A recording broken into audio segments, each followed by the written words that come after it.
하나님 말씀은 사도행전 2장을 보겠습니다. 사도행전 2장.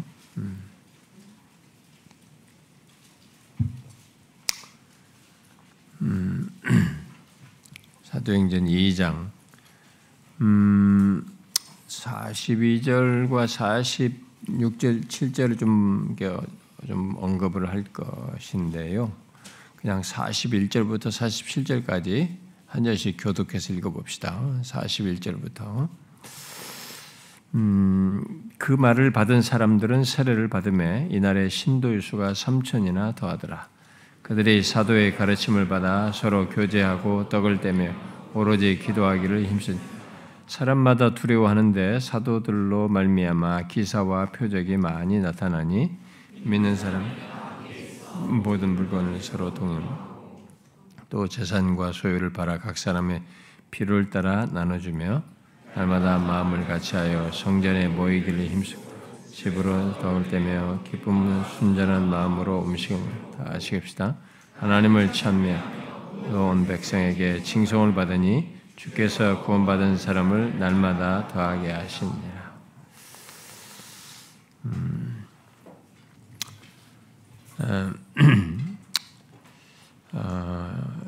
우리가 이 금요 시간에 계속 요한복음을 강론하다가 제가 이렇게 잠깐 시간을 이렇게 일단 그 사고로 제가 할 수 없어서 그냥 좀 시간을 들이지 않고 할 수 있는 것을 하려다 보니까 간증으로부터 시작해가지고 우리 교회에 행해지는 모든 것, 현재 우리 교회가 가지고 있는 이런 하고 있는 이런 것들이 그냥 생각 없이 어떤 교회를 모방해서 보통 교회가 보통 비슷하잖아요. 교회가 갖는 그런 모습을 그냥 따라서 하는 그런 것인 것이 아니라 어떤 면에서 또 다른 교회에서 하는 것을 우리가 갖지 않는 듯하고 요즘 대중적으로 하고 있는 걸 따르지 않는 뭐 이런 것에 의문을 갖는 경우도 있는데 이런 모든 것들이 다 어떻게 해서 있게 되는지를 좀 아는 것이 필요하다고 여겨져서 이 참에 그런 것들을 하나씩 나누고 있습니다. 이것은 아무래도 제가 머릿속에 다 있는 것들이니까 특별히 뭐 이렇게 특별한 준비를 물론 메모를 제가 다 하는 시간이 걸리긴 하겠지만 그래서 좀 시간을 덜 쓸 수 있어서 이 사고가 난 때 연결해서 지금 하고 있는데 이걸 끝을 마무리를 해야 될 것 같기 때문에 마저 하던 것을 좀 마무리를 해야 되지 않을까 싶습니다. 네, 그런데 그래서 오늘 제가 좀 한 두 가지를 한꺼번에 하는데 함께 보다 하나만 할 수밖에 없었고요. 그래서 제가 좀 더 한 번, 두 번 더 해야 될 것 같은데 마무리하고 그런데 이제 한 가지 문제가 좀 있는 것은요. 제가 휴가 전에 심을 빼는 수술을 좀 하는 문제를 물었는데 제가 하는 이 수술은 뭐 최소한 보통 사람은 제가 하는 좀 수술이 좀 평이한 수술, 이렇게 일직선으로 하는 그 수술 같으면 이제 한 3개월 후에 뺄 수도 있다고 그래요. 근데 저는 이렇게 훅핀이라고 이렇게 좀 꺾어서 들어가는 핀을 해가지고 조금 더 이렇게 게다가 이제 뭡니까 심줄이라고 해야 되나? 이 위에 쇄골과 밑에 뼈에서 이렇게 붙이는 서로 인대죠, 인대. 뼈와 뼈 사이를 붙여놓은 인대가 파열이 돼 있어가지고 그게 더 안 좋다고 그게 붙는 데 시간이 많이 걸린다고 그러더라고요. 그래서 최소한 갔다 와서 보자고 했는데 그래서 제가 이번 주에 가서 병원에 했는데 뭐 수술하자고 그러더라고요. 그래서 다음 주로 제가 잡았습니다. 그래가지고 한 3일 입원 수술하고 3일 한 입원 해야 된다고 하는데 하고 나서 제가 어떻게 또 이게 못 쓰는 것이 있을 것 같고 잠깐 또 어떻게 했다가 그 다음에 또 다시 재활을 해서 회복하는 시간이 걸릴 것 같은데 어쨌든 그래도 어떻게 해서든지 저는 주의를 좀 하고 싶어요. 만약을 대비해서 제가 제일 각각 갑작스러운 부탁을 할 수 있는 사람들에게 좀 부탁을 벌써 2주는 좀 혹시나 하고 해놨습니다. 그러나 제가 그래도 할 수 있으면 하겠다 이렇게 말은 했습니다. 근데 아마 준비를 못하면 제가 거의 제가 이전 설교는 하지 않지만 아주 오래전 설교를 제가 좀 찾아서라도 저는 하고 싶어요. 그래서 금요일 날 같은 경우는 모르겠어요. 근데 할 수 있으면 지금 이런 내용이면은 그냥 좀 간단한 메모를 해서라도 좀 하면 좋겠다는 생각이 드는데 그건 좀 제가 가봐야 될 것 같습니다. 수술하고 나서 그 다음에 어떻게 될지. 그래서 좀 그게 문제가 있어서 또 요한복음을 언제부터 바로 할 수 있을지는 잘 모르겠습니다. 최대한 할 수 있기를 바라고요. 그래서 이제 제가 우리 사랑에 대한 설교를 이렇게 하고 이제 오늘 이번 주가 설립주일이니까 이거 끝나고 나서는 우리 그 이전에 했던 데살로니가 말씀으로 복음으로 시작된 교회에 대해서 얘기하겠다고 하는 그걸 좀 마저 하고 우리가 예수 그리스도에 대한 말씀으로 이어서 하도록 하겠습니다. 자, 그래서 오늘은 우리가 계속해서 우리 교회 안에서 행해지는 것들이 왜 지금 이런 것들이 그러한지를 앞에 다른 내용들에 연결해서 제가 앞에 얘기하면서 좀 덧붙이겠다고 했던 찬양에 관한 문제를 좀 이 시간에 언급을 하려고 합니다. 찬양은 제가 이 시간에 뭐 찬양에 관해서 이게 무슨 뭐 찬양학이라고 해야 되나요? 찬양에 대한 신학이라고 해야 되나요? 이런 경배 찬양에서 뭐 찬양 경배 찬양의 이론으로 성경적 이론을 막 체계화한 뭐 이런 것들을 제가 말하는 건 아니고요. 우리 교회에서 하고 있는 이런 것에 대한 최소의 설명만 해서 여러분들이 공감대를 가지고 우리 찬양에 대해서 바른 이해를 갖고 하도록 하는 정도 안에서만 얘기를 하도록 하겠습니다. 찬양은 교회 안에서 굉장히 큰 비중을 차지합니다. 근데 여러분들 알다시피 옛날에 우리들이 이 찬양에 대해서 예배 순서 속에서 조금 하는 것 정도였습니다. 그래서 우리의 찬양에 대해서 이런 비중이 있게 그리고 찬양이 굉장히 그 하나님과 우리 사이에서 찬양하는 것 속에 굉장히 큰 은혜, 찬양 중에도 하나님께 영광을 돌리기도 하지만 그런 가운데 우리도 큰 은혜와 감동을 받는 이런 은혜의 방편 속에서의 찬양인 것을 사실 크게 못 느꼈습니다. 옛날 사람들을 보면은 어느새 이게 찬양이 그냥 습관적으로 하는 경향이 있었습니다. 그런데 이 경배와 찬양이라는 것이 생겨 있어서 그걸 통해서 찬양이라는 것이 굉장히 부각이 됐죠. 이것의 비중, 가치를 일깨워주는 그런 면이 있었습니다. 그러나 이제 그것은 과하게 모든 것이 그 중심으로 경배 찬양을 대부분 하고 오히려 말씀을 축소하는 이런 때로 발전을 하는 이런 경향이 있게 됐고 오늘날은 아예 이것이 젊은이들의 호응을 위해서 찬양이 주요해요. 찬양 속에서 흥분하고 우리는 또 다른 나라도 그렇지만 우리나라는 흥이 많은 나라인지 하여튼 노래를 좋아해요. 우리나라 사람들은 노래하고 뭐 찬양하고 막 이렇게 하죠. 여기서 사람들이 계속 감정적인 타치를 받고 그것이 거기서 대부분 어떤 뭐 자신의 신앙에 도움을 받았다, 은혜를 받았다, 막 이런 일을 많이 한단 말이에요. 근데 여러분 옛날에 경배 찬양 그렇게 열심히 했던 그때 시기의 사람들 중에는 그렇게 심지어 앞에서 찬양 인도도 하고 막 그런 걸 뭐 가서 그 찬양 학교인가요? 그런 것도 마치고 막 이렇게 심지어 막 인도까지 했던 사람이 지금 교회도 안 나는 사람도 있어요. 내가 아는 사람만 몇 사람이에요. 들은 사람만 해도. 그게 웃기는 거예요, 이게. 그런 걸로 그렇게 손 올리고 막 눈물까지 하면 이랬던 사람들이 그런 일이 발생된단 말이에요. 그러니까 뭐가 문제냐, 우리가. 그죠? 이 찬양이 중요한데 결국 찬양이 자꾸 엑스타시, 뭐 자기 자신에게 자기 주도적인 무엇을 경험하고 일종의 감정적인 어떤 격양을 경험하는 그런 통로로 많이 사용됐단 말이에요. 근데 어쨌든 이 찬양이라는 것의 가치가 좀 각성된 것은 좀 가치가 있습니다. 그런데 우리가 이제 이것에 대해서 바른 이해도 가져야 되는데 일단 우리 교회에서 여러분들이 이제 찬양에 대해서 오늘 대세가 모두가 예배 속에서 다 그렇게 안 하는 교회가 없어요. 젊은이들이 많이 모이는 교회는 다 열린 예배 스타일이에요. 주일 낮 예배도 딱 찬양 기타 치고 딱 앞에 나와 찬양팀들이 찬양을 다 인도해요. 그게 시작이에요. 잠깐 기도하고 바로 찬양부터 시작하는 거예요. 그 찬양 몇 곡 같이 부르고 앞에 이제 몇 사람들 나와서 이렇게 하고 그러고 나서 이제 설교자가 나와서 말씀 전하고 뭐 이제 헌금기도 하고 이렇게 예배 끝나는 겁니다. 그러니까 이게 이제 오늘날의 대세가 되어버렸습니다. 이제 미국에서도 이제 다 그런 것이 대세가 됐으니까, 그러면 조금 전통적인 그런 교회 빼고는 뭐 계획교회들 빼고는 거의 다 그렇게 했단 말이에요. 뭐 팀 켈러 같은 사람들이 그렇게 교회가 많이 모일 때도 그런 접촉점이 일반 자연 사람들에게 그런 어떤 종교적인 게 벽을 느끼게 하지 않기 위해서 그렇게 했단 말이에요. 찬양 앞에 간단하게 하고 이렇게 하는 식으로. 이렇게 이제 보편화됐단 말이에요, 우리들이요. 우리들도 다 따라하고 있습니다. 요즘 젊은이들이 많이 모이는 교회들 다 그렇게 해요. 그렇게 해야 젊은이들을 좋아하고. 그러니까 이게 전형적인 예배를 하는 것이면 젊은 친구들은 뭔가 이렇게 종교적이다 이런 생각을 하는 거예요. 거부감을 많이 갖고 있어요.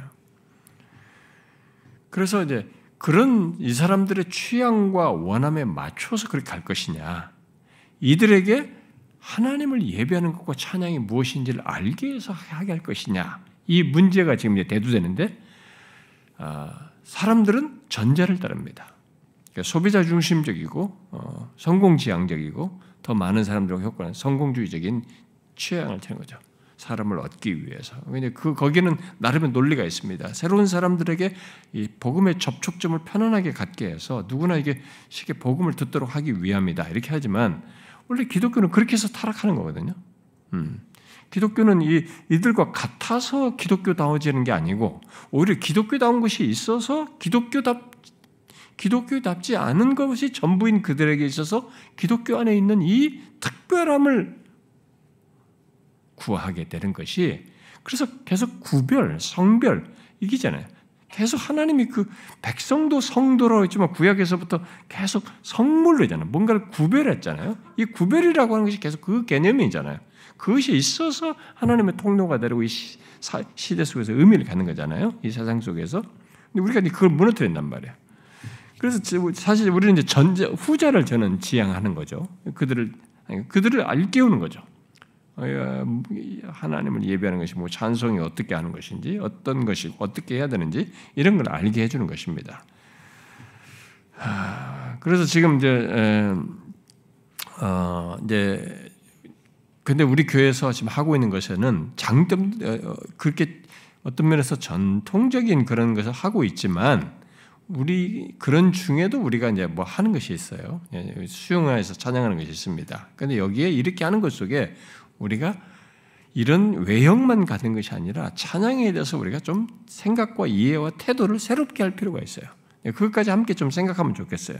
그래서 남 얘기들은 뒤로 하고 우리와 관련해서 좀 생각을 해보면, 자, 우리 교회에서 찬양하는 것에 대해서 여러분들 어떻게 생각하세요? 어떻게 참여하십니까? 우리 교회에서 찬양할 때, 지금도 조금 전에도 우리 전에 금요일 찬양을 이렇게 하고 그랬는데, 이런 찬양 어떻게 여러분들이 참여합니까? 교회 오니까 여기 찬양 안에 같이 그냥 부르면서 따라 하는 겁니까? 이제 생각을 좀 해보셔야 돼요. 이제 찬양에 대해서. 지금 우리들의 찬양이 어떠한지부터 여러분들이 좀 우리가 다 경험적으로 알고 있습니다만 좀 약간 정리를 하면요. 어떤 사람들의 요구대로 또 요즘 모든 교회들이 하듯이 우리들이 이제 소위 막 여러 사람들이 나와서 이렇게 찬양을 인도하며 약간의 이렇게 막 그 자극적인 악기들을 동원해서 이게 찬양하는 그런 방식을 취하지 않고, 그리고 또 요즘 유행하는 이 복음성가를 이렇게 부르는 그런 것이 굉장히 많은데, 이제 그런 것이 좋아 보여서 뭐 그런 것을 왜 하지 않느냐 이렇게 말을 하는데, 그래서 그렇게 하지 않으니까 좀 시대에 뒤떨어진 것처럼 여겨지는데 그런 모습이 우리가 있는데, 사람들을 어떤 면에서 보면은요. 그러나 이제 우리가 지금 하고 있는 것에는 여기에도 나름의 어떤 이해, 성경적 이해, 뭐 이런 것을 바탕으로 지금 우리가 하려고 하는 것입니다. 그걸 여러분들이 좀 이해를 해주면 좋겠어요. 요즘 교회들은 또 이 시대 사람들은 소위 포스트 모더니즘, 현대 문화 속에서 살아가고 있는 사람들을 수용하고 그들에게 어떤 종교적인 벽을 없애는 것을 상당히 고려하고 현대인들의 취향을 고려해서 찬양이라는 것을 자꾸 맞춰갑니다. 그러니까 거기에 보조를 맞추다 보니까 계속 찬양이 지금 우리가 전통적으로 가지고 있는 찬양보다는 이들의 기호 그리고 계속 10년 전, 20년 전 지금 나이대도 계속 차이가 납니다. 10대 아이들과 20대하고 다르고 30대가 다릅니다. 40대하고 다르고 완전히 자기가 자기 연령대에 영향을 받고 거기에 마음을 집중했던 이런 것들은 그걸 못 벗어나는 겁니다. 그러니까 지금 이 정치권이라든가 뭐 586이나 이런 사람들은 자기가 운동권이라는 그 가치관을 못 벗어나요. 그리고 뭐 이전에 그 다음 시기에 40대는 막 또 40대가 딱 주장하는 게 있단 말이에요. 30대는 30대예요. 20대, 20대. 10대는 또 지금 10대들은 또 말도 못합니다. 우리들이 지금 몰라서 지금 10대는 무슨 요즘 뭡니까? 이 딥페이크라든가 무슨 뭐 엄청난 일을 하잖아요. 여기 인터넷상에서 막 굉장한 그런 걸 다 생중계하고 막 그런 걸로 음란한 거 이런 것들을 제작하고 서 만들고 이게 지금 젊은 세대들이에요. 근데 이런 걸 죄의식 없이 뭐 하고 있거든요. 이런 것 속에서 대단히 감각적인 거예요. 이런 세대들이에요. 이런 세대에 계속 다음 맞춰가야 돼. 그러니까 곡조도 거기에 맞춰. 약간 랩송 하듯이 그런 어조도 자꾸 등장하게 되고 자꾸 이렇게 맞춰가고 있어요. 그런 우리들의 이제 추세 속에서 저는 그런 식의 찬양을 하는 것이 뭐 이렇게 어떤 일면에서는 어떤 대상들 그리고 어떤 때에 그런 사람들을 위한 어떤 모임 그런 시간에서는 활용할 수도 있다고 생각합니다. 그러나 저는 그런 것을 보편화하면서 계속 그렇게 따라가는 이것은 나중에 잃을 것이 너무 많다고 생각해요. 기독교가. 그리고 지금 그런 식으로 하는 것, 그렇게 그런 찬송들, 시대에 유행하는 이런 현대 문화 속에서 살아가는 사람들의 그런 것에 맞춰서 하는 그런 소위 복음성가 이런 것들보다는 그런 것을 따라서 하는 것보다는 저는 더 좋고 유익하고 심지어 바르다고 하는 것이 있다. 그것보다 더 유익하고 바른 것이 있다라고 봐요. 그것은 찬양의 기준점을 무엇인가를 가지고 판단할 문제라고 생각이 돼요. 찬양의 기준이 여기서 그냥 굉장히 중요하다고 믿는 겁니다. 자, 우리는 그것을 이제 오늘 본문에서 제가 먼저 얘기를 하고 싶은 겁니다. 오늘 읽은 말씀 속에는 지금 앞에서 제가 읽지는 않았습니다만 베드로가 설교를 했을 때 그 회개하는 사람들 우리가 어찌할 거면서 말 듣고 회개하는 사람들입니다. 그러니까 복음을 듣고 회개해서 예수 그리스도를 믿는 자들이 지금 그 다음 반응이에요. 그들이 뒤이어서 자연스럽게 마음을 감출 수 없어서 드러내는 많은 것들을 지금 언급하고 있습니다. 그걸 우리가 읽었습니다. 사도의 가르침을 받아서 서로 교제하는 것으로부터 시작해서 떡을 떼며 기도하기를 힘쓰고 서로 물건을 통용하며 자기 소유를 나누고 주고 싶을 정도로 마음에 감동이 되었고 날마다 마음을 같이하여 성전에 모이기를 힘쓰고 집에서 떡을 떼면서 기쁨과 순전한 마음으로 음식을 먹었고 하나님을 찬미하였습니다. 여기서 우리가 먼저 이제 주목할 것은 이 모든 것이 어떻게 있게 됐는가 하는 거예요. 이런 것이요. 어떻게 있게 되었습니까? 잘 보세요. 기독교 신앙에서 우리가 계속 경계해야 될 것이 바로 그겁니다. 기독교를 자꾸 뭔가 이렇게 하나님에 의한 역사가 아닌 인간의 무엇이 들어가 인간이 만들어내는 거예요. 인간이 인위적인 거, 뭔가 여기 조성해서 뭔가를 더하는 게 됐을 때 기독교는 정말 이상해져요. 세상 종교의 냄새가로 바뀔 수 있어요. 그런 위험성이 있는 겁니다. 오늘 읽어보면 여기 내용이 보죠. 여기에 인위적인 게 전혀 없어요. 전혀 없습니다. 이게 이제 굉장히 중요한 겁니다. 찬송에도 그렇다는 것을 얘기하려고 하는 건데요. 여기에 인위적으로 뭔가를 유도하거나 너희들 막 회개하라고 막 벙벙벙벙 소리를 내면서 막 사람들 선동을 하거나 막 이러지 않았어요. 메시지가 너무 선명합니다. 이들을 잘 듣게 하기 위해서 요즘은 잘 듣게 해야 된다는 이런 전달이 굉장히 중요하다는 것이 이 시대예요. 포스트 모던 시대는 내용도 내용이지만 사람들을 잘 웃겨가면서든지 하던데 주의시키면서라도 자꾸 말 전달을 잘해야 된다. 그러니까 막 전달을 위한 이런 방법들이 요즘 많이 제기됩니다. 이 팀 캐리 같은 사람의 설교 이론에서도 그런 것이 굉장히 중요시 여겨서 그걸 배우는 요즘 젊은 사역자들은 그걸 그대로 따라서 하려고 굉장히 애를 써요. 이런 것들이 굉장히 중요시 여깁니다. 좋아요. 그게 우리 사역자들도 항상 그러거든요. 내용과 함께 전달이 중요하다는 걸 항상 얘기합니다. 그게 중요해요, 진짜. 그런데 그런 것 속에 전달에 이들이 듣게 해야 된다는 것 때문에 이의적인 것을 계속 쓰는 거예요. 막 무슨 토크쇼 하는 것 같기도 하고 막 만담을 하는 것 같기도 하고 웃겠다 울렸다 하고 말이죠. 뭐 이런 얘기예요. 그래서 그렇게 해서라도 결국 내가 복음을 전하면 된다는 이런 식이에요.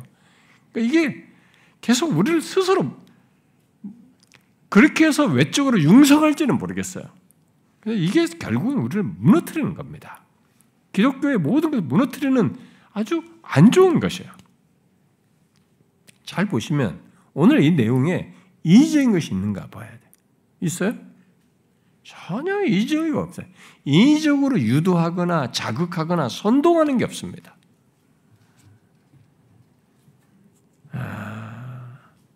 단지 한 가지가 있었어요. 그게 뭡니까? 베드로가 38절에서 회개하여 예수 그리스도의 이름으로 세례를 받고 죄사함을 받으라. 그리하면 성령의 선물을 받으리니 라고 한 대로 회개하고 세례받은 그들에게 주어진 성령이에요. 바로 그분의 역사로 이런 일을 하는 겁니다.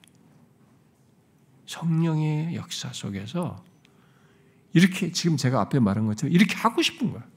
사도의 가르침을 받고 거기에 떡을 떼며 기도하기 힘쓰고 막 기꺼이 순전한 마음으로 기쁨으로 막 떡을 떼며 나누며 하나님을 찬미하고 싶었던 거예요.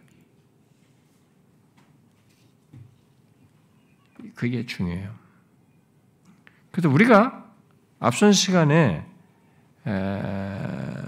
그리스도의 몸된 교회 각 지체들의 모든 활동의 교회 머리 대신 그리스도께서 말씀과 성령으로 역사하셔서 이끄는 것이다라고 말을 했는데 결국 여기서 바로 그것이 여기 예수 그리스도 믿는 자에게 곧바로 나타나고 있어요.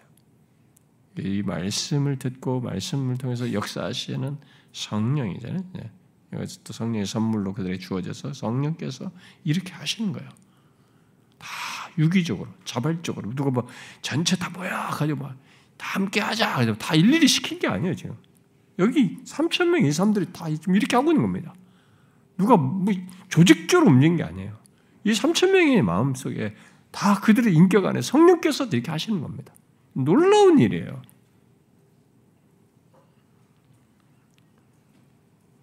성령이 그들 안에서 역사하셔서 본문에 기록된 모든 것을 갖게 하고 있는 것입니다. 이 내용 속에서 이제 우리가 이 시간에 좀 주목해야 되는 것, 주목하려고 하는 것은 여기 언급된 모든 것이 성령의 지배하심 속에서 그의 감동 속에서 있게 된 것이라는 것입니다. 바로 하나님을 찬미하는 것까지도.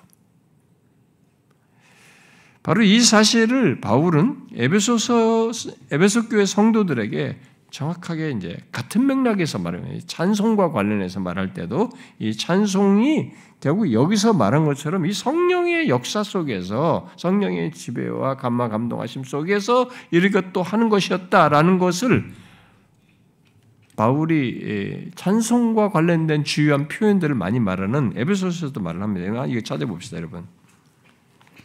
네, 여러분 에베소서 5장을 한번 보세요.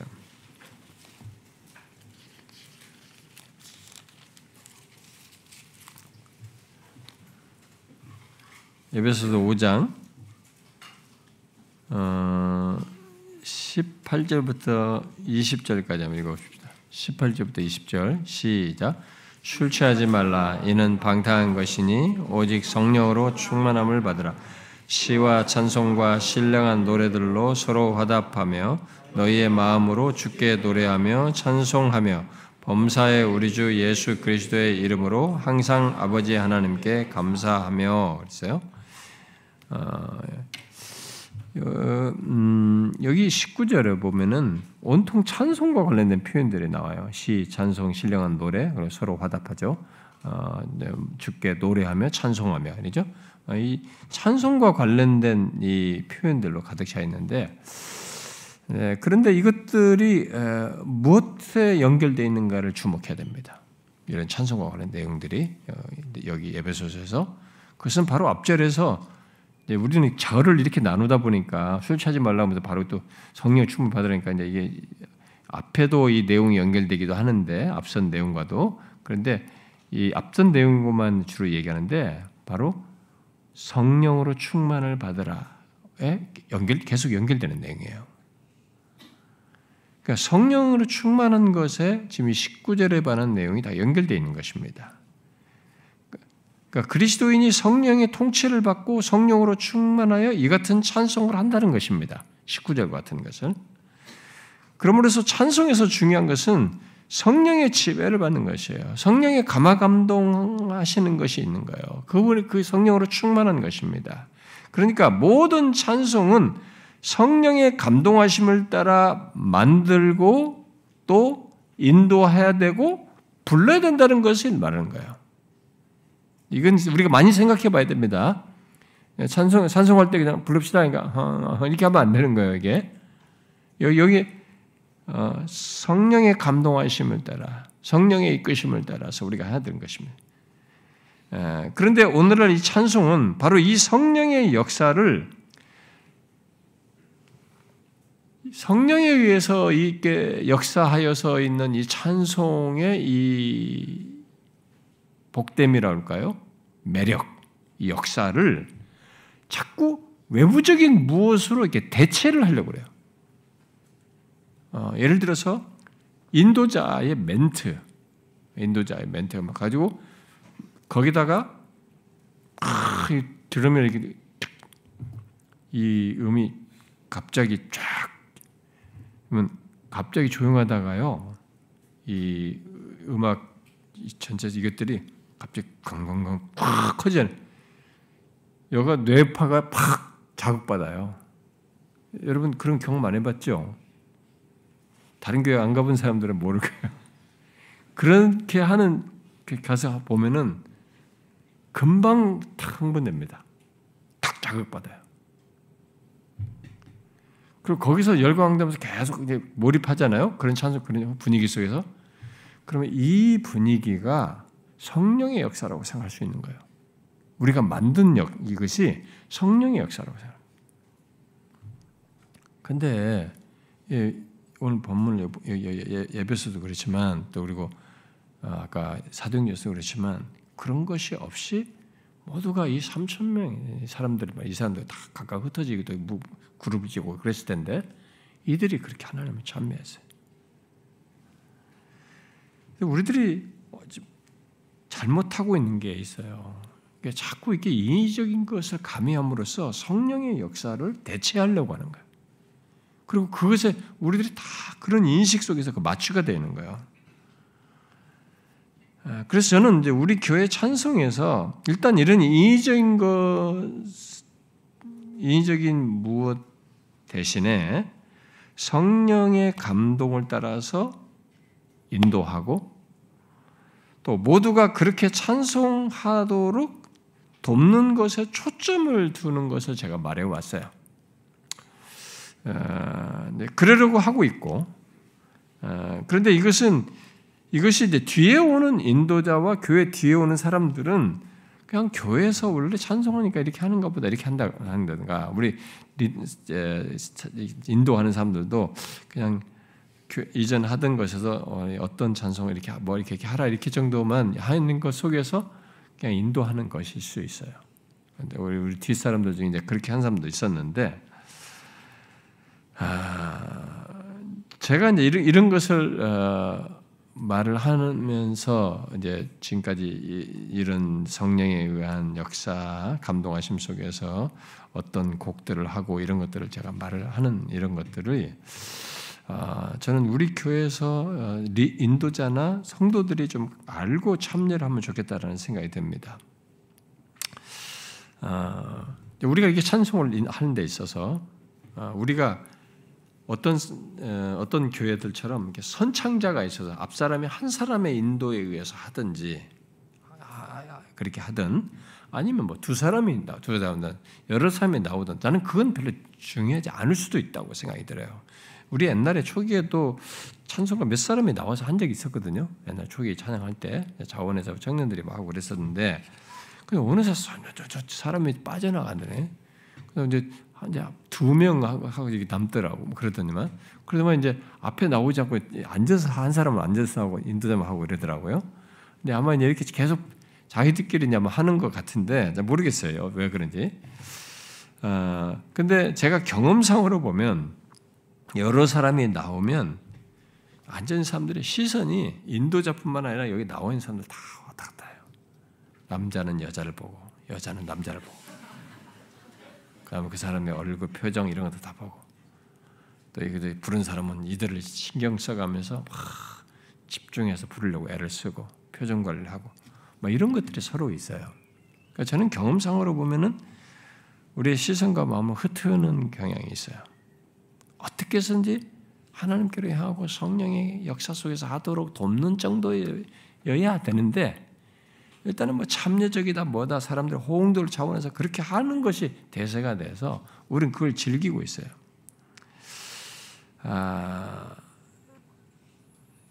그래서 어쨌든 저는 우리 같은 지금 현재 방식으로 이렇게 줄어들어서 혼자 인도를 하고 있는데 이런 것에 대해서 여러분들이 좀 뭐가 고리타분하다 이렇게 생각할지 모르겠어요. 근데 무엇을 기준점으로 해야 되는지를 오늘 본문에서 생각하셔야 돼요. 모든 인도하는 방식이나 참여하는 우리나 무엇이 기준점이어야 되냐 찬양에서 그걸 계속 생각해야 됩니다. 성령이에요. 자, 그래서 지금 질문해 봐야 되겠죠.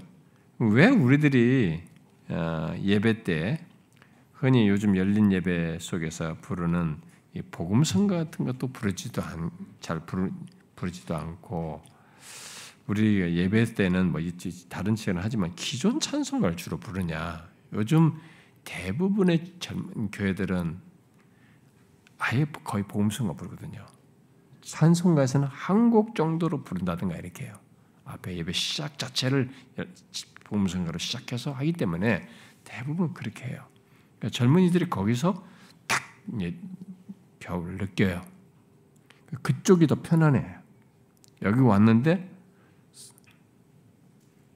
성부 성자와 성령 이게 뭐야 이게 처음 거기서부터 얘네들이 뭐냐 이게 뭔가 종교적이다. 너무 막 권위적인 거고 너무 막 좀 답답하게 종교적인 어떤 분위기 막 거기에 근데 그런 데는 종교적이던 게 없어. 그냥 내가 익숙한 그런 리드미카 그런 악기까지 있으니까 편안하게 같이 부르면 되는 거야. 이렇게 사람 주변 이제 봐가면서 여기 딱 오자마자 성부 성자와 성령 그러니까 이게 뭐냐 해가지고 여기서부터 딱 마음이 힘들어야 되는 거야.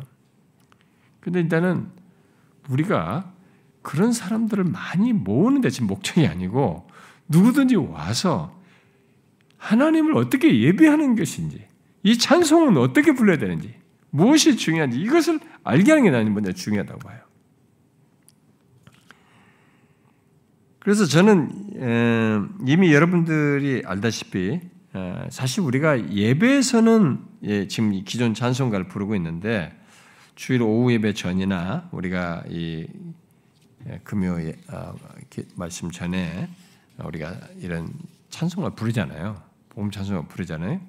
근데 제가 여기서 찬송 부를 때 어떤 찬송을 부르는지 이런 부분에 대해서 이미 옛날부터 사역자들에게 또 우리에게 찬송 인도자들에게 말을 했었어요.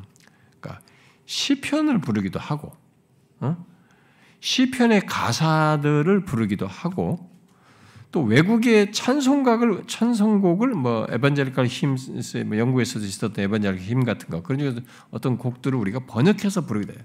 내가 좀 더 많이 번역하면 좋겠다고 내가 주문을 하는데도 이게 사실 번역해서 딱 맞추는 게 어렵거든요. 가사를.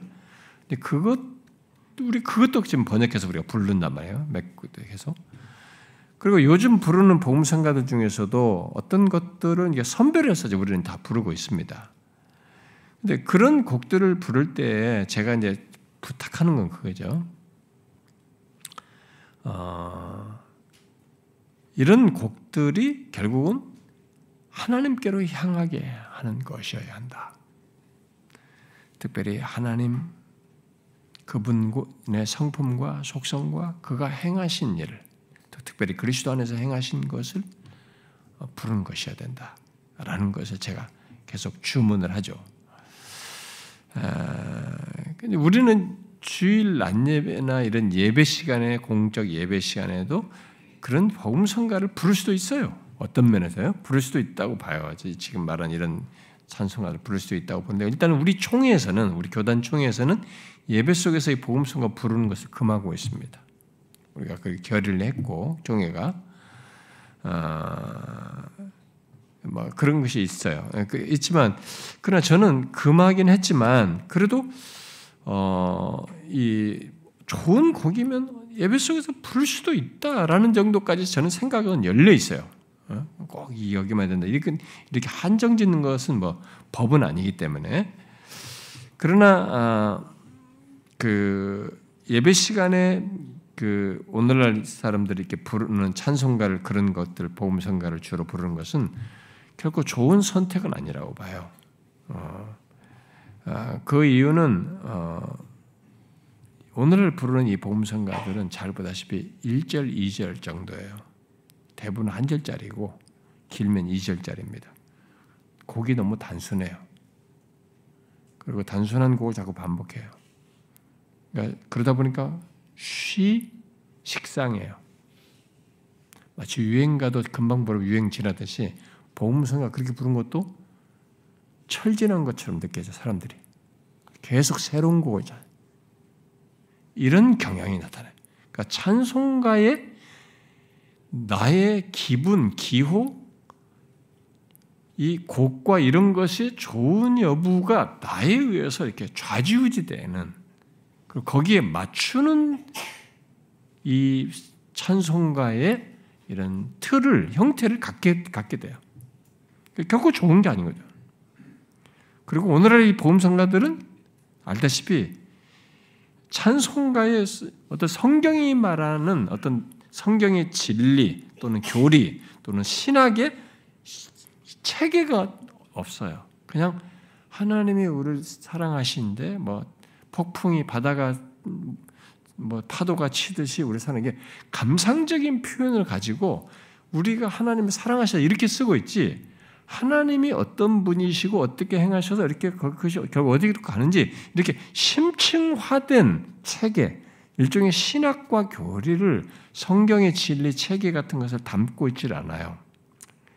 그래서 삼위 하나님을 찬송하는 곡도 좀 드물고 최근에는 뭐 그런 복음서가 있어가지고 그걸 부르는 경우도 있지만 예수 그리스도의 보혈에 대한 찬송이나 그 밖의 찬송들의 어떤 신학적인 이 점증 체계가 오늘의 복음성가는 없어요.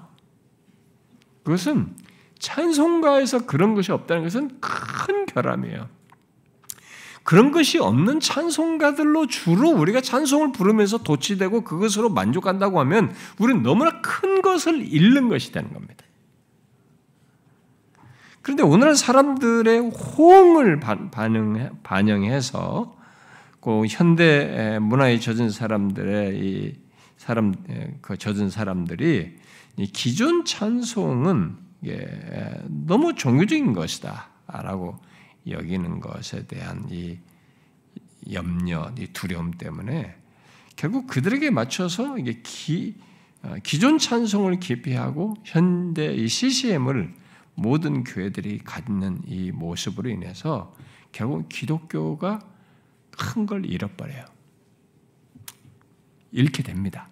그러니까 지금 조금 덜 나타나요. 근데 제가 30년 전에 얘기한 것이 지금 많이 나타나듯이 한 30년 지나고 40년 지나고 뒤에 지나면 나타납니다. 금방 나타나요. 이런 것으로 젖은 사람들, 이런 식으로 찬양을 불렀던 사람들의 찬양 세계는 하나님을 찬양하는 방식과 이런 것에 대한 것은 계속 자기 취향적이고 자기 주도적으로 인식화돼요. 젊은 세대들, 어린 세대들은 더 당연히 그렇게 되는 겁니다. 그러니까 여기서 저는 현대의 이런 찬송을 부를 수 있다라고 제가 그랬어요. 우리도 지금 그런 선별해서 부르듯이 부를 수 있는데 찬송가의 중요한 기준점을 가지고 이렇게 넓혀놔야 돼요. 기존 찬송에 대한 편견을 가지면 안 되는 거예요. 부를 수도 있어야 돼. 부르게 해야 되는 거예요. 거기에 중대한 가치를 이해시켜줘야 돼. 이게 얼마나 중요한 가치가 있는지를 알게 해줘야 되는 거예요.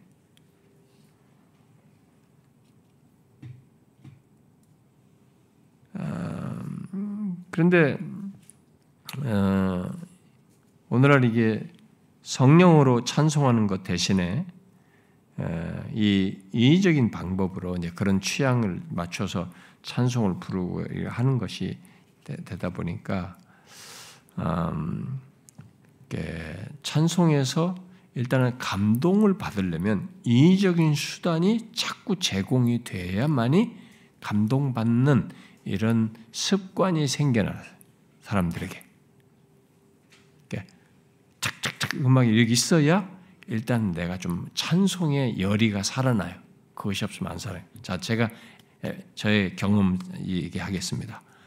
제가 옛날에 좀 한참 집회 청년들 대학부 이런 집회를 다닐 때 어느 선교 단체의 집회를 갔습니다. 제가 그렇게 했기 때문에 그 선교단체 그 다음부터 저를 안 부르긴 했는데, 그래서 가니까 근데 각 선교단체마다 다 그랬어요. 어디든 다 전부 대학생들이니까. 근데 뭐 제가 그걸 남물할 생각은 없었어요. 그들 찬송을 막 들음치면서 막 열광하면서 다 일어나라고 방방 뜨거든요. 막 진짜 막 굴러요 모두가. 나도 일어나라 그러니까 나도 어쩔 수 없이 뛰지는 않고 가만히 서서 찬송만 부르긴 했습니다. 왜냐면 얘네들하고 맞춰야 되니까 사실은요. 했는데 그렇게 방방 떠요 찬송을. 근데 말씀할 때는 벌써부터 이제 피곤해, 졸리고 막 이러는 거예요. 제가 그때는 되게 뭐라 하고 그랬습니다. 어떻게 이럴 수 있냐고 막 그렇게. 그런데 어떤 선교단체인가 어느 대학생 집회에 갔는데 이제 그들도 찬송을 그렇게 열광적으로 불렀어요. 그런데 그 다음에 말씀과 다른 그 다음 것에서는 열의가 식고 그랬어요. 그래서 제가 이제 이런 것에 의해서 자꾸 자극받아 찬송하는 것보다 순전하게 진짜 하나님을 여러분들이 원해서 하나님을 기쁨으로 찬송할 수 있느냐, 그런 찬송을 여러분들이 자발적으로 부르시면 좋겠다 이런 얘기를 했어요. 근데 그 리더가 갑자기 이제 그러면은 우리가 그 다음 날인가 우리가 이런 인스트루먼트를 드럼이나 이런 것들을 안 쓰고 우리가 찬양을 하자. 그러면서 자기가 이제 마이크 그냥 혼자 리드를 하는 거예요. 어떻게 해요? 이 앉아 있는 대학생들이 찬양을 못해요. 거의 찬양을 못. 그 다음 시간에 다시 다 나왔어요. 다시 딩딩딩딩 하니까 다시 살아났어요. 와, 그때 정말 내가 놀랐습니다. 어떻게 이럴 수 있지? 얘네들이 완전 대학생들은 이제 처음 예수 믿는 사람들 다 모아놔서 그러나? 혹시 그런 애들만 다 모였나? 뭐 이런 생각이 들었습니다. 그러니까 우리들이 그렇게 되는 거예요. 그렇게 길들여지는 거죠. 저는 우리 교회 지체들이 예배 속에서 이렇게 그 기존 찬송가를 부르면서 이렇게 기존 찬송가를 우리가 같이 부르잖아요. 우리는 다 예배 속에서 제가 이제 찬송을 같이 할 때 제가 보는 것은 다른 뭐 교회 속에서는 찬송을 부를 때도 막 산만해요. 막 찬송 부르면 뭐 딴청 피우고 좌우 훑고 막 이래요. 근데 우리 교회는 제가 이제 앞에 사회 보면서 보면 대부분이 여러분들이 기존 방문자만 이게 신기한지 좌우를 둘러보지 사실 여러분들 대부분은 찬송가에 거의 집중해서 불러요. 우리 교회에서는 참 집중을 하셔서 잘 부르고 심지어 찬송하면서 여러분들이 가사에 감동되어 눈물을 흘리는 사람들도 제가 종종 보고 그렇거든요. 이제 거기서 저는 기존 찬송가에 대한 이런 편견이 좀 깨져야 된다. 지금 하는 사람들이, 현대인들이 깨져야 된다고 생각이 됩니다. 결국 우리의 경험 속에서도 보다시피 찬송에서 중요한 것, 아니 결정적인 것은 이 성령이다. 성령의 지배를 받고 그의 감동하심을 따라 부르는 것이고, 그 가사를 속에서 또 감동하시는 이런 성령의 이끄심과 역사 속에서 하는 것이지 다른 것이 아니다고 하는 것을 우리에게 말해주는 것이죠. 바울이 에베소서 5장 19절에서 말한 이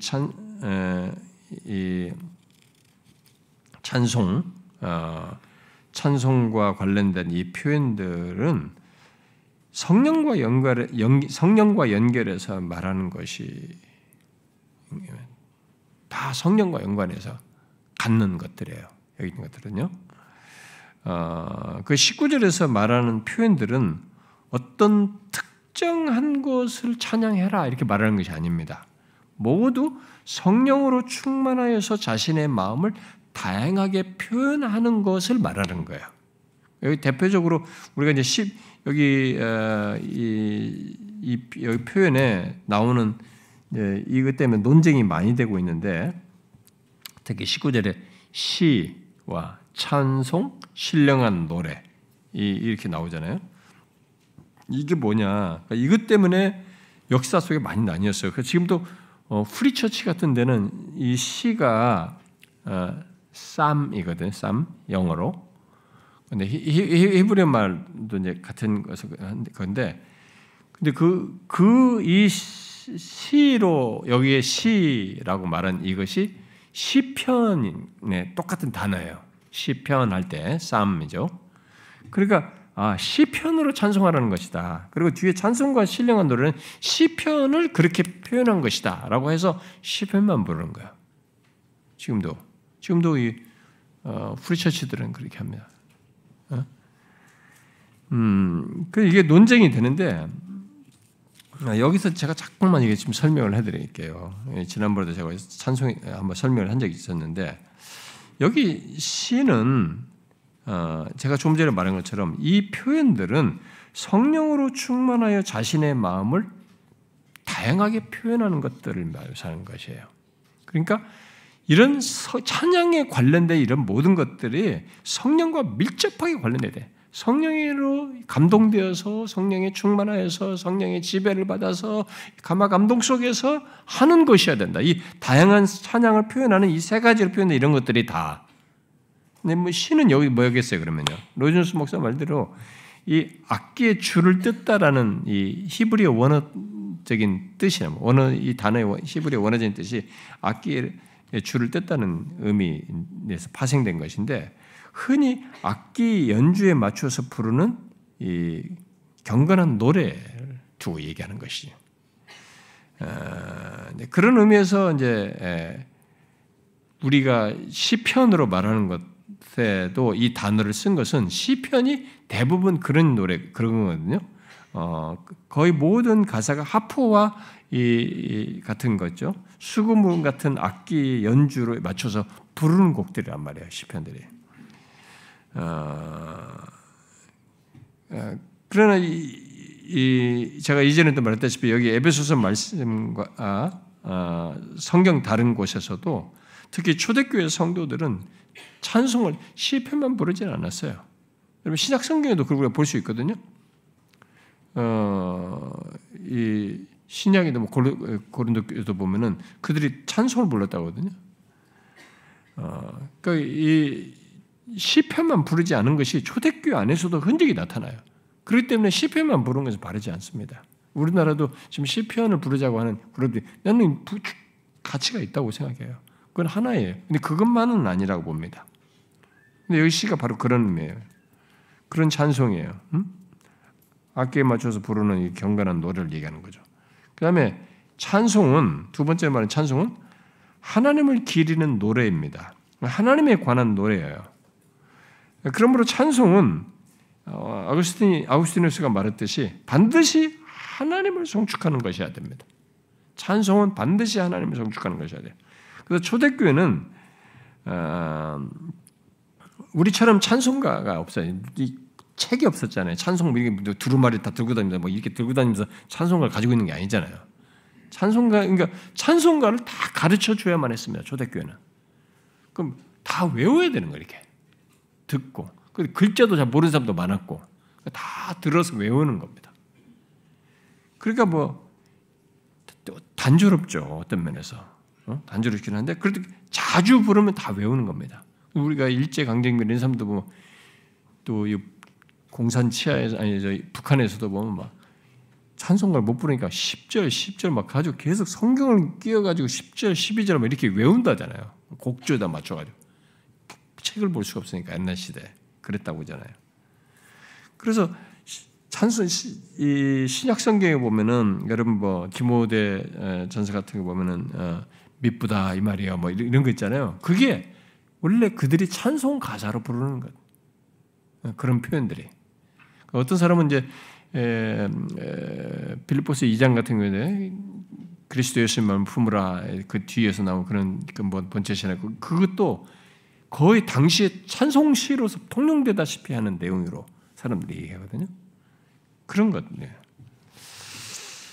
그리고 여기 찬송은 이제 결국 그렇게 하나님을 송축하는 것을 두고 얘기하는 겁니다. 그런데 세 번째 이제 신령한 노래는 그 뭐냐? 여기는 신령한 노래는 이 세상의 노래와 구별지어서 표현한 것입니다. 일단 노래는 노래인데 세속적인 노래가 아니고 수식어가 붙어 있잖아요. 노래에는 다양한 노래가 있잖아요. 뭐 세속적인 노래, 무슨 노래 다 있잖아요. 근데 그런 노래가 딱 구분적인 수식어가 뭐예요? 신령한이에요. 여기 신령한이라는 이런 신약성경의 표현은 다 성령과 관련된 성령의 단어를 쓰는 것에서 파생된 형용사예요. 그러니까 영적인 거죠. 성령에 의한 역사가 있는 거죠. 그러니까 성령의 감동으로 된 노래라고 하는 것을 뜻하는 겁니다. 여기서 신령한 노래는 그러니까 영적인 내용을 담은 노래라는 것을 얘기하는 거죠. 우리는 성경에서 성령에 감동되어서 그 마음을 드러낸 노래들을 이제 쉽게 볼 수 있습니다. 여러분이 알다시피 신약 성경 같은 경우는 마리아가 우리가 마리아의 손가락으로 그러잖아요. 마리아가 막 터내잖아요. 네, 주여 막 이러시면 말하잖아요. 누가복음에서 누가복음 1장에서 막 하죠. 마리아의 손가락 흔히 말하는 것. 그다음에 세례 요한의 아버지도 자기가 누가복음 1장에서 막 하잖아요. 막 그게 여기 신령한 노래에 해당하는 겁니다. 한나의 또 노래도 마찬가지죠. 한나도 말한 거예요. 막 거기서 사무엘상 2장에서 한나의 노래도 있잖아요. 그것도 다 이런 신령한 노래에 해당되는 거죠. 그런데 특히 계시록에 보면은 이런 신령한 노래에 대한 것이 많습니다. 그래서 계시록에 보면 실제로 이 노래라는 말을 쓰는데 거기는 그 대신 수식어가 있어요. 새 노래라고 해요. 이거 한번 봅시다, 여러분. 계시록 5장을 한번 봅시다.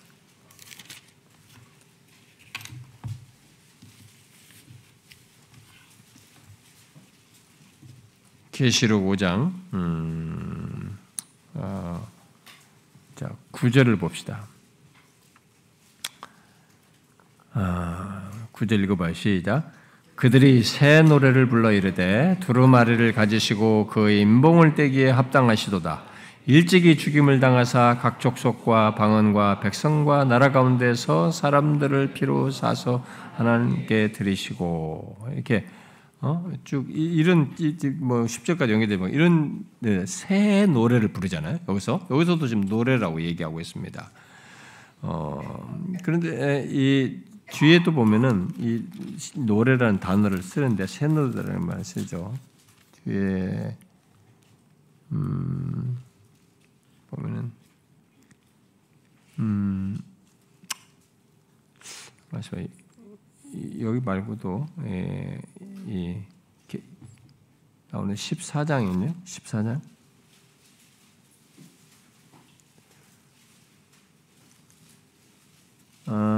여기 있네. 14장 3절에 있네. 계시록 14장 3절을 읽어봐요. 한번 시작. 그들이 보좌 앞과 생물과 장로들 앞에서 새 노래를 부르니 땅에서 송량함을 받은 14만 4천밖에는 능히 이 노래를 배울 자가 없더라. 자, 여기서 이제 다 이 새 노래를 부르는 사람들이 다 구원받은 사람들이란 말이에요. 14만 4천 명에 해당하는 사람들인데, 앞에 5장 같은 것은 우리를 위해서 죽임당한 그리스도, 그러니까 바로 이 그리스도와 그분이 행하신 것을 성령의 감동하심 속에서 이렇게 마음으로부터 이렇게 터져나와서 부르는 찬송의 노래란 말이에요. 그게. 그리고 여기 지금 14장에서도 말한 것도 같은 것입니다. 근데 이 우리가 완성될 하나님 나라에서 이렇게 성령의 감동 속에서 쫙 모두가 누가 시키지 않아도 공통되게 거기 있는 수도 없이 많은 사람들이 셀 수 없는 무리가 함께 해야 돼. 누가 앞에서 자 주의봉을 봐라 가지고 시착 해서 이렇게 전체 그 셀 수 없는 많은 사람 다 하는 게 아니고 성령이에요. 3천 명이 지금 이렇게 회개하여서 이렇게 성령에 이끌려서 오늘 사도행전 2장에 나온 것 같은 이런 다양한 것들을 하듯이 셀 수 없이 많은 이 사람들이 이런 찬송을 하는 거예요. 이런 노래를 하는 거예요. 근데 새 노래라고 그랬어요. 이게 뭔 얘기하겠어요, 여러분? 이것은 우리가 완성된 하나님 나라에서의 노래가 항상 새로운 노래, 계속 새로운 노래일 것을 시사하는 겁니다.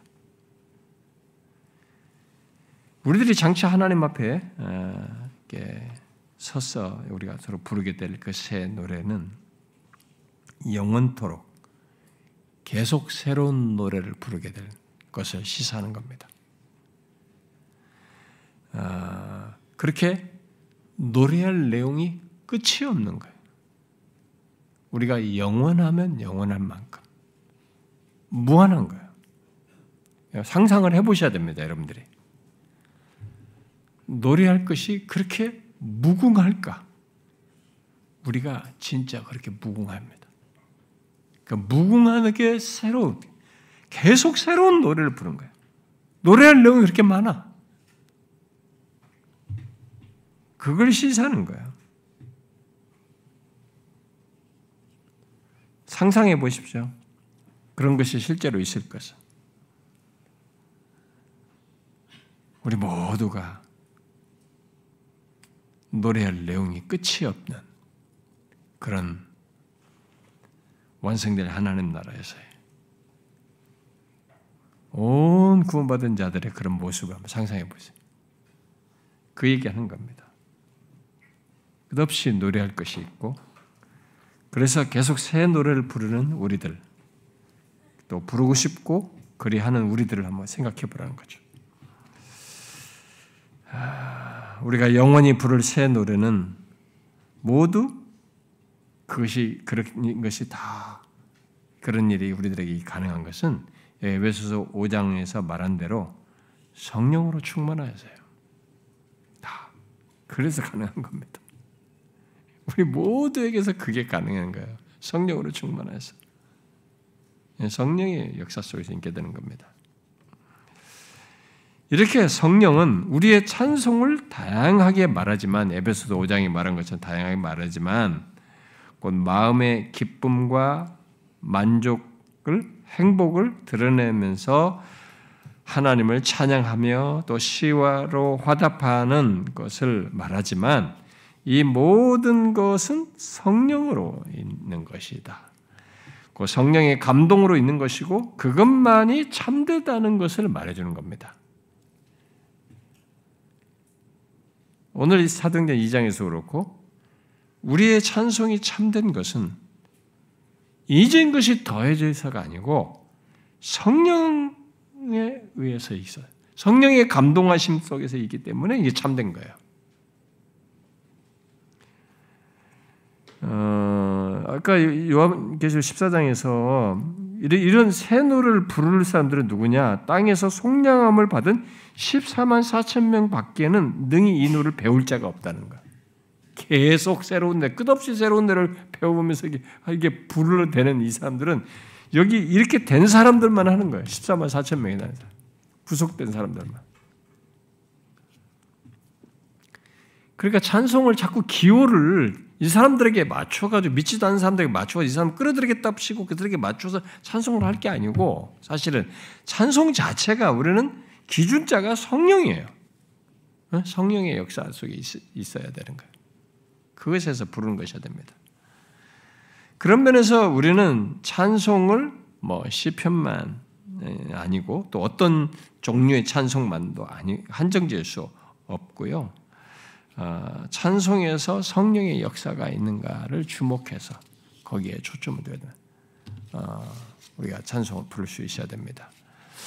바로 이제 성령이 감동을 받아서 시와 찬송과 신령한 노래를 만들고 또 작곡도 하고 그리하여서 영적인 내용을 담은 곡들을 부르는 것, 그렇게 찬송의 가사부터 부르는 것에 실제로 부르는 것까지 모두 성령에 이끌리는 것, 그의 지배를 받는 것, 그의 감동하심을 따라 부르는 것이 강조되어야 된다. 그것이 중요하다라는 거죠.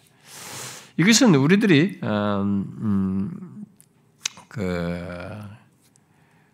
별로 이게 크게 찬송과 관련해서 크게 의식을 할지 모르겠습니다만은 찬양의 대상 못지않게 이 찬양을 바르게 하도록 이끄시는 성령 하나님으로 말미암아서 갖는 것이기 때문에 굉장히 의식을 해야 됩니다. 비중 있게 생각을 해야 돼요. 우리의 기호나 취향이나 현대인의 원함이 아닌 것이죠. 찬양은 1차적으로 그 찬양의 대상과 방향이 하나님이시고 우리들이 서로 화답하게 하는 이것도 결국 하나님께로 향하는 것이어야만 하는 것입니다. 그러면 우리의 기호나 사람들의 반응을 고려해서 찬양 가사를 쓴다거나 곡을 만든다거나 또 그걸 고려해서 곡을 선정하거나 이렇게 사람을 의식하여서 또 곡을 인도하는 거나 이렇게 하는 것은 사실 찬양 아닌 찬양을 하는 것이에요.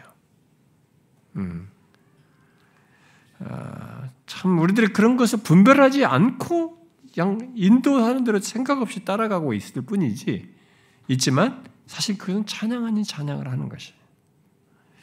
그런 맥락에서 우리들이 부른 찬송과 찬송하는 모습들을 한번 생각해 볼 필요가 있어요. 이미 말한 대로 우리들의 현실 속에 이 세상 우리 오늘 교회들의 현실 속에는 인위적인 것이 그러면 너무 많은 거예요. 이런 부분에서 곡조도 그렇고 가사도 그렇고 그리고 너무 감상적이고 인간 중심적인 것들이 많은 거죠. 그래서 저는 옛날부터 찬양 인도자에게 복음성가에서도 찬송을 부를 수 있다. 그런 것도 좀 불러라. 우리 또 수련회 갔을 때 같은 또 여기서 많이 못 부르지만 그때는 특별히 그런 것도 많이 부르더라. 이렇게 하는데 단지 부를 때 하나님께로 향하게 하는 가사를 꼭 고려해야 된다. 그리고 하나님과 그분의 속성 또 하나님께서 그리스도 안에서 행하신 것을 찬양하는 것에 집중을 해야 됩니다. 그리고 그런 하나님의 행하심에 대한 우리의 반응, 감사, 거기에 대한 그런 감격, 기쁨을 담은 그런 가사들을 부를 수 있어야 된다라고 제가 이제 이 얘기를 하는 것입니다. 그런데 요즘 나오는 곡들을 보면 깊이가 없지만 이 곡과 가사가 어떤 면에서 그렇게 괜찮은 것들도 있어요. 비록 1, 2절에서 끝나긴 하지만 그런 괜찮은 것이 있습니다. 그래서 어떤 곡들은 성경의 신학을 반영해서 이 하나님과 그리스도를 찬양하다가 그 하나님께 우리가 갖는 이 반응까지 연결하는 이런 부분에 이제 결핍됐을 뿐이지 그래도 좀 긍정적이다 부를 만한 이런 것들이 오늘의 찬송에도 있긴 있어요. 나는 그런 것은 좀 다 부르면 좋을 것 같아요. 그런데 아까도 말했다시피 이 찬송가에는 이런 그것이 없어요. 이런 신학의 깊이 같은 것이. 이 로이 존스가 찬양에 대해서 이 본문을 강론하면서 설교한 그 내용을 이제 별도로 이렇게 책으로 냈었는데, 그걸 번역을 누가 했냐면 이태국 목사가 번역했어요. 근데 이태국 목사가 그 책 번역하고 나서 앞에다 서문에다가 이렇게 글을 썼더라고요. 요즘 찬송으로 가스마리아는 신자들이 있다고 하면서, 요즘 이런 복음성가로 가스마리아는 신자들이 교회 안에 있다고 하면서 그들을 대변하여서 왜 그러한지를, 왜 그들이 가스마리아를 하는지를 이렇게 말했어요. 하나님의 존귀하심을 알고 하나님 앞에 설 때마다 경외하는 심정을 품는 진실한 그리스도인들은 새롭게 변모된 예배 때문에 늘 말 못할 가슴앓이를 했습니다. 하나님에 대한 깊고도 풍성한 신앙과 그리스도인의 깊고도 풍성한 영적 체험을 다 담기 힘든 얄팍한 가사를 반복해서 부르는 것이 너무 힘들고, 민망한 곡조로 가장 존귀하신 하나님을 노래하는 것이 너무 괴로웠기 때문입니다. 이제 그런 일이 우리들에게 있다 그렇게 했어요. 근데 사실 요즘은 이런 사람들도 별로 없었을 거예요. 왜냐하면 너무 이게 이제 대세가 되고 젖어 있어가지고, 그 사역자들부터가 뭐 젊은 세대 사역자들은 당연히 이렇게 하는 걸 다 이끌기 때문에 그 사역자의 인도를 따라서 모두가 다 젖어서 이제는 여기에 대해서도 지금 이 사람이 말한 것 같이 이렇게 소갈이하는 사람들이 거의 요즘은 드물어졌을 거예요. 포스트 모더니즘의 문화에 자란 사람들에게서 이제는 그리고 그것에 젖은 목사들이나 젊은 사역자들부터가 별로 이렇게 소갈이 할 것 없이 오히려 이거 도취돼서 하기 때문에, 그리고 이 포스트 모던 시대 사람들을 위해서 결국 찬송하는 내가 주체여야 하고, 찬송하는 나를 만족시켜야 되고, 찬송하는 나를 위한 것이어야 하기 때문에 여기에 모든 가사나 그리고 사람들이 감동받을 것을 선정하고 선곡하고 부르는 리더나 이런 것들이 다 그쪽으로 이렇게 다 세팅됐어요. 찬양이 오늘 우리가 온 성도들이 다 함께 모여서 살아계신 하나님, 우리를 구원하신 그 영광스러우신 하나님을 온 힘을 다해서 찬양하고 그분께 감사하며 찬양하자. 이런 마음으로 찬양하는 사람들은 상대들 없어져 버렸어요. 이제는 다 나를 만족시켜야 돼. 그러니까 선곡 자체, 인도 자체가 그런 식으로 흘러가고 있는 거예요. 그러면서 너무 단순한 곡을 갖다 파도같이 밀려오는 뭐 어쩌고저쩌고 하면서 막 그걸 반복하는 거예요.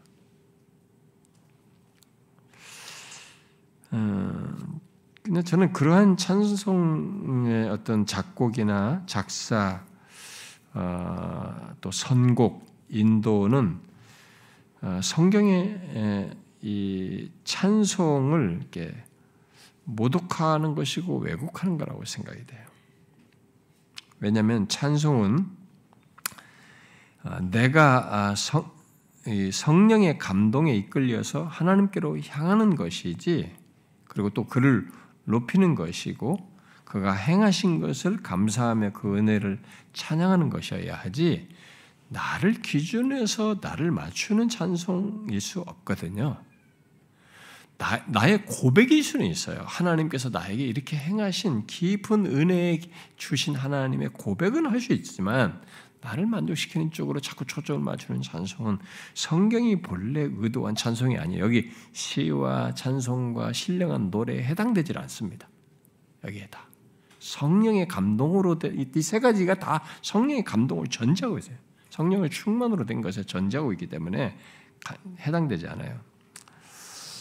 여러분도 알다시피 이게 성령이 하시는 일은 항상 우리를 하나님께로, 또 그리스도 안에서 하나님께서 그리스도 안에서 행하신 것을 우리에게 보게 하고 그 가운데서 그에게로 향하도록 하는 것입니다. 그러므로 그가 우리들 안에서 이렇게 찬양 우리 안에 거하게 될 때, 또 우리가 하나님을 찬양하고자 하는 그 기본적인 예배나 그 찬송에 참여할 때 성령은 참여하고자 하는 우리 안에서 이 찬송을 통해서 하나님께로 향하도록 그런 감동을 하셔요. 그 역사, 우리가 거기에 너무 둔감해가지고 무시하고 내 본성으로 그냥 억눌러 가면서 내 기호를 따라서 하는 이것이 있어서 성령의 이런 이끄심을 우리가 무시하는 일이 있을지 모르지만 성령은 그렇게 하십니다. 이 찬송을 통해서 하나님을 보라. 너를 위해서 독생자가 오셔서 이루신 것을 보라. 이분을 기꺼이 찬송하고 싶지 않은가? 찬송하자. 이런 감동을 주시는 거예요. 그래서 이런 맥락에서 저는 우리들의 찬송을 볼 필요가 있어요. 우리는 그런 찬송을 하고 그렇게 또 찬송 또한 그렇게 하고 있는지 말이죠. 혹시 우리는 우리 교회가 이것도 아니고 저것도 아닌 어정쩡한 모습을 취하고 있지는 않은지 찬송을 어떤 사람들은 막 현대 찬송 보면 막 그거라도 막 엑스타시를 빠지든 뭐하든 뭐 즐거워하든 뭔가 막 얼굴이 막 다 환하단 말이에요. 근데 그 환하지도 않지 막 심각하기만 하지 힘 다 빠져있지. 이러면 이것도 아니고 저것도 아니란 말이야 우리가. 우리들의 찬송은 또 어떠냐? 뭐 그걸 한번 생각을 해봐야 되지 않을까? 이런 부분에서요. 저는 예배 속에서 조금도 이적이다고 하는 그런 시도를 뭐 나도 부지중에 했을 수도 있어요. 옛날에 뭐 지나온 시절에 했을 수도 있는데 일단 제가 의식하는 한 그렇게 하지 않으려고 해요. 특별히 예배 속에서는 그렇게 하지 않으려고 합니다. 성령의 감동으로 되었다고 여겨질 그런 가사를 담은 찬송을 하려고 하는 것이고 그 가운데서 오직 하나님께 향하도록 하는데 저는 도구, 매개자만 되고 싶을 뿐이에요. 그러니까 여기 다른 데 시선 뺏기지 않고 하나님께로 향하도록 하는 거죠. 근데 예배에서뿐만 아니라 예배 하기 전에 부른 찬송에서도 사실 우리가 그래야 됩니다. 모든 찬송에서 그렇게 해야 돼요. 그래서 우리 모두가 성령의 이끄심과 감동하심을 따라서 시와 찬송과 신령할 노래를 부르는 우리 공동체가 되면 좋겠어요. 네, 이것을 위해서 저는 우리들 중에 그런 찬송들을 좀 작곡도 하면 좋겠어요. 여러분들이 좋은 찬송도 작곡하고 작사도 할 수 있으면 좋겠습니다. 작곡이 안 된다면, 우리들 중에 작곡을 잘하는 사람이 없다면, 요즘은 하도 너무 빨라가 우리 어르신들은 따라가기 힘들어. 막 너무 빨리 박자들이 막 랩하듯이 하니까 그렇게 하지 말고 그런 곡은 말고 조금은 우리가 좀 잘 따라갈 수 있는 그런 곡들을 좀 해가지고 좋은 가사들을 우리가 성경에 보면 정말 가사가 많잖아요. 하나님의 사랑만 쓸 게 아니라 그의 칭의나 양자됨이라든가 하여튼 굉장히 가사 신학적으로 교리적으로 중요한 가사들을 좀 더 체계적으로 할 수 있는 게 많잖아요. 그런 것들을 하면 좋겠어요. 근데 만약에 곡까지 못 쓰게 됐다고 하면은 여러분들이 기존 찬송 가사 곡 있잖아요. 우리 여기 있는 이 곡 중에 여러분들이 좋아하는 곡을 아무나 택해. 고요한 바다로 택해도 상관없어. 고요한 바다로. 이것도 성찬에도 부르잖아요. 이 똑같은 곡조가 성찬에도 부르잖아요. 성찬 때도 찬송가도 나오죠. 여러분 여기 보면 여기는 곡을 활용해도 돼요. 여러분들 우리 찬송가에 보면은 똑같은 곡인데 가사가 다르네? 심지어는 시편도 부르고 말이에요. 다르죠? 왜 그런 일이 있는 줄 압니까? 여기에 그런 곡이 많잖아요. 이 안에서도 같은 곡인데 가사가 다른 게 이 안에도 있습니다. 우리나라 찬송가 안에도. 왜 그러냐? 옛날 사람들이 그랬던 겁니다. 그래서 제가 옛날에도 그랬지만 프리처치 같은 거기도 보면 시편만 부르는 사람들도 보면 찬송가 집이 있어요. 그건 제가 옛날 사왔는데 오늘 가져오려고 아무리 찾아도 못 찾겠더라고요. 이 찬송가 이렇게 두꺼워요. 근데 중간에 찢어져 있어요. 그러니까 윗부분과 아랫부분이 딱 구분되어 있어요. 윗부분은 곡이에요. 곡. 아랫부분은 가사야. 시편을 가사화한 겁니다. 1편에서 150편까지. 이렇게 두껍게 되어 있는 거예요. 그러면 곡은 앞에 1번에서 600곡까지 있다면 600번 중에 아무 곡을 하나 다 택하고 여기 가사 중에 1번 600곡이 있다면 이 중에서 7번 곡을 택할 수 있는 거예요. 어느 곡과 어느 가사를 매치시키든 매치를 시키는 겁니다. 그건 선창자가 어떤 곡을 택하느냐에 따라서 다 따라가는 거예요. 그래가지고 선창자가 이거보다 만복에 그러고 이 톤으로 딱 시작하면 사람들 다 알아들어요. 그 곡으로 다 따라 들어가는 거예요.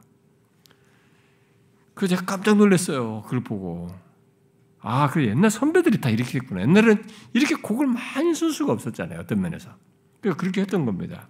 그러니까 정 쓸 수 없으면 그렇게 여러분들이 곡을 가지고라도 좋은 가사를 한번 써봐요. 가지고 좋은 가사이면 우리가 택해서 부를 수 있어요. 사역자한테 한번 내보세요. 제가 한번 검증해보고 추천할 테니까. 그런데 여러분 아시나요? 우리 옛날에 제가 용서에 대한 설교를 수련회 가서 했잖아요.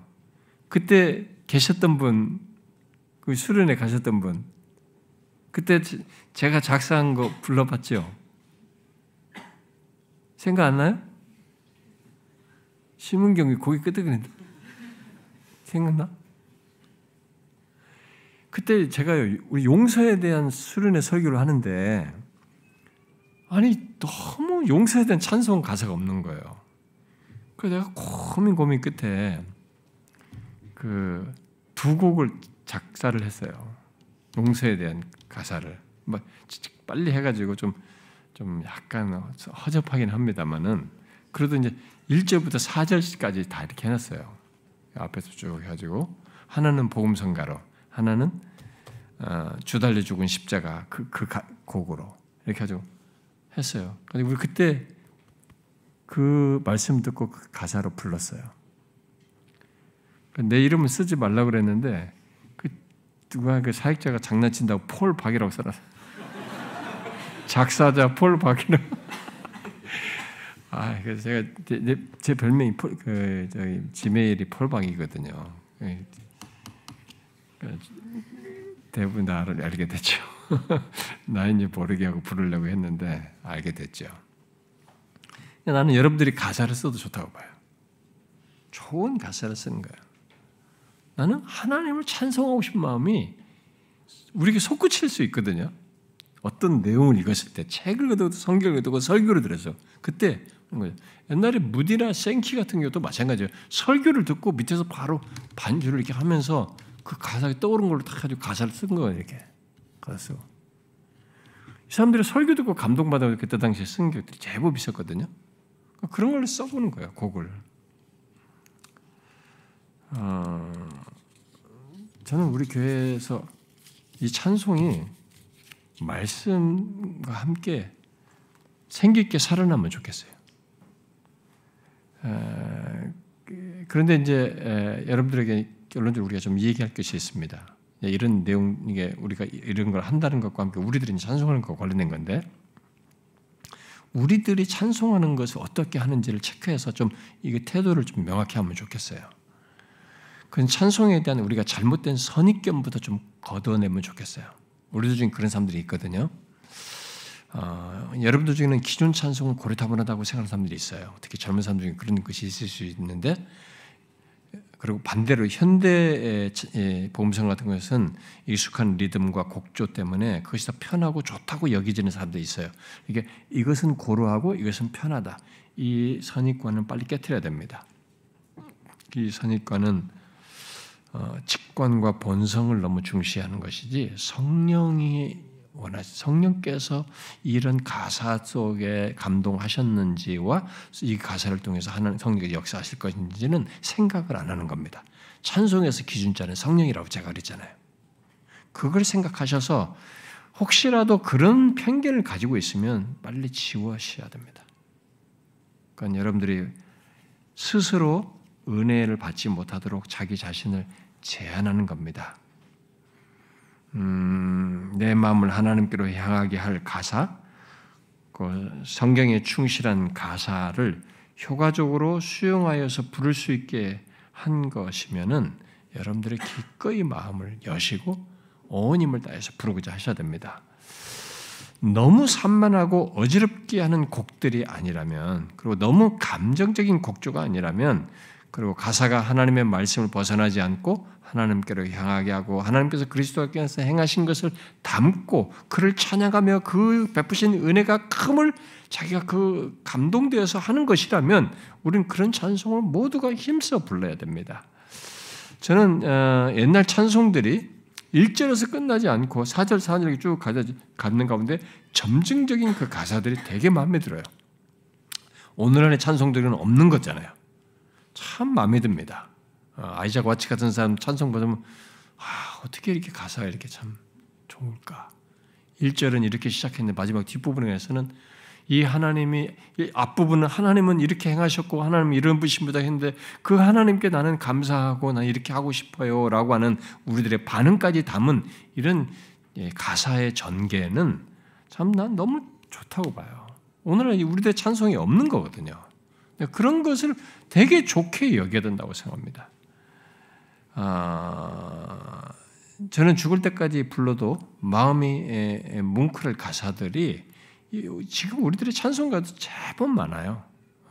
그런 가사. 지금도 제가 딱 부르려면은 그런 가사들은 항상 제가 자주 부르잖아요. 여러분 뭐 32장 같은 그런 거라든가 뭐 40장이라든가 뭐 82장, 85장, 뭐 87, 88, 94. 그 밖에도 예수 그리스도에 대한 찬송, 그다음에 성탄, 고난, 부활, 예수 그리스도의 보혈 찬송들 이런 찬송들은 정말로 귀하지 않습니까? 그 앞선 사람들이 큰 감동을 받아 쓴 거예요, 진짜. 그 사람들이 성령의 감동을 받아 쓴 것이 분명하거든요. 왜냐하면 성경이 너무 충실하기 때문에 성경과 매치된다는 것은 성령의 역사가 있기 때문에 성경과 매치되는 거거든요. 너무 귀하단 말이죠. 우리는 그런 가사들을 굉장히 좋게 생각해야 됩니다. 그래서 찬송에 대한 여러분의 생각과 시각을 좀 명확히 하면 좋겠다. 이런 게 찬송에 대한 편견은 사단의 유혹이다라고 생각을 하셔야 됩니다. 육체의 소욕에 따른 것이에요. 저는 사람들이 요즘 거기에 따른 어떤 감동이 되어서 눈물을 흘리면서도 기존 찬송을 부를 때는 눈물을 안 흘린다? 거기는 감동을 못 받는다? 그럼 그 사람은 문제가 있다고 생각이 돼요. 그 사람은 뭔가 잘못됐어요. 자기 주관적인 거예요. 성령과 상관이 없는 거예요. 자기가 중심에 있는 거예요. 자기가 기준자가 돼서 하고 있는 겁니다. 정상적인 것이 아니죠. 저는 우리들이 현대 찬송 중에 좋은 찬송들을 신중히 살펴서 선곡하여서 부르되 한 가지를 기억해야 된다고 생각합니다. 그것은 시와 찬송과 신령한 노래는 아무나 부르지 않아요. 또 세상 노래와 달리 성령이 관여해 계신다는 것을 알고 부른 것입니다. 찬송은 아까 새 노래 부른 사람도 그렇듯이 구속받은 사람들이 부른 거예요. 이 구속하신 하나님이 너무 찬송할 수밖에 없어서 찬송하는 겁니다. 나를 위해서 행하신 이 놀라우신 분을 알게 됐기 때문에 이분을 찬송할 수밖에 없어서 찬송하는 거예요. 그러니까 아무나 부른 게 아니에요, 사실은. 구속받은 자들이 하는 겁니다. 그러니까 세상 노래와는 달라요. 이 찬송은 성령과 관련되어 있어요. 가사도 그렇고 부른 내용도 그렇지만 부른 당사자도 그런 사실을 인지하고 그 하나님께로 찬송할 때는 이 성령의 역사가 있는 거예요. 성령의 감동이 있는 거죠. 성령과 관련되어 있는 것입니다. 나의 흥이 중요한 게 아니에요. 내 기분이 중요한 것이 아닙니다. 인간의 감각이나 기호나 본성을 따라 불러서는 안 되는 거예요. 찬송은 성령을 선물로 받은 자가 그 성령의 지배를 받아 그의 감동의 이끄심을 따라서 작곡도 해야 되고 작사도 하고 그것을 그런 맥락에서 인도를 해야 되고 부를 때도 그런 성령의 이끄심 속에서 불러야 되는 것입니다. 여기에 인위적일 필요가 없습니다. 일부러 막 부추길 필요가 없어요. 뭐 있는 것 같이 만들 필요가 없어요. 어떤 목사가 저한테 고백을 했거든요. 자기가 옛날에 어떻게 했는지 찬송가로 사람들을 어떻게 막 선동하고 했는지 지금은 생각하면 끔찍하다고 그래 자기가. 그럴 필요가 없는 겁니다.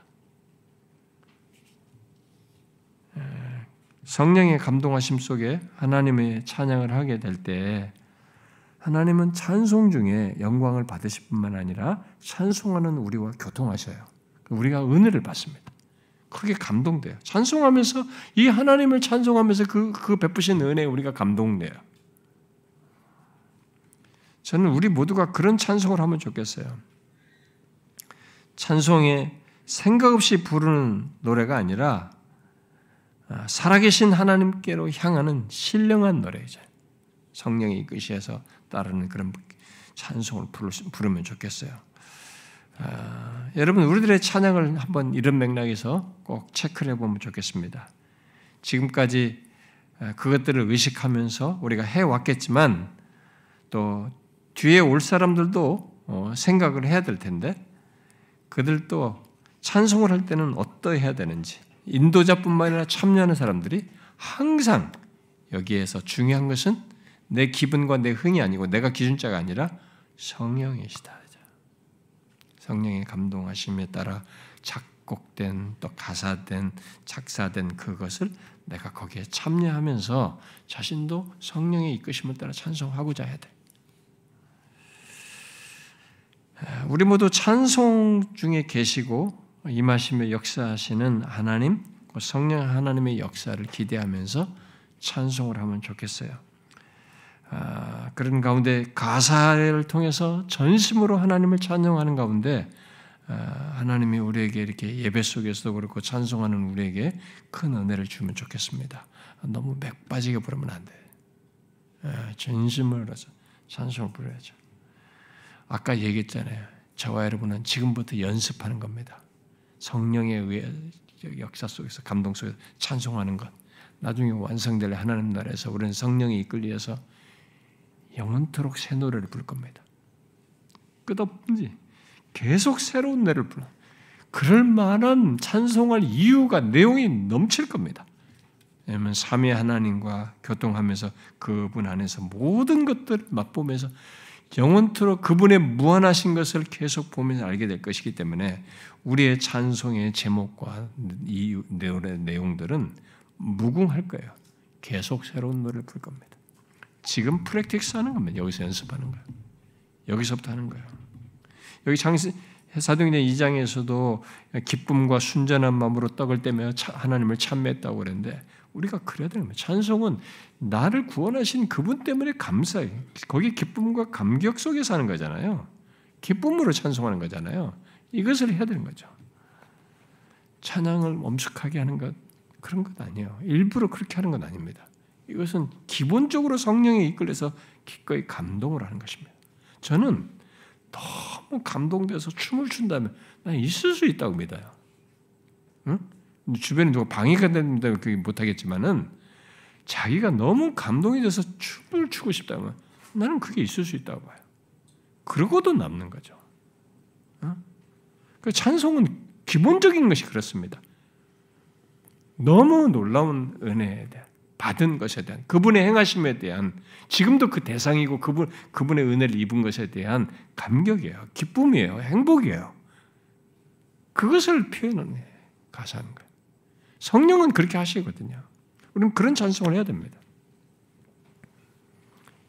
장래 영광을 바라보면서 지금부터 그걸 충실하게 프랙티스를 하면 좋겠어요. 기도합시다.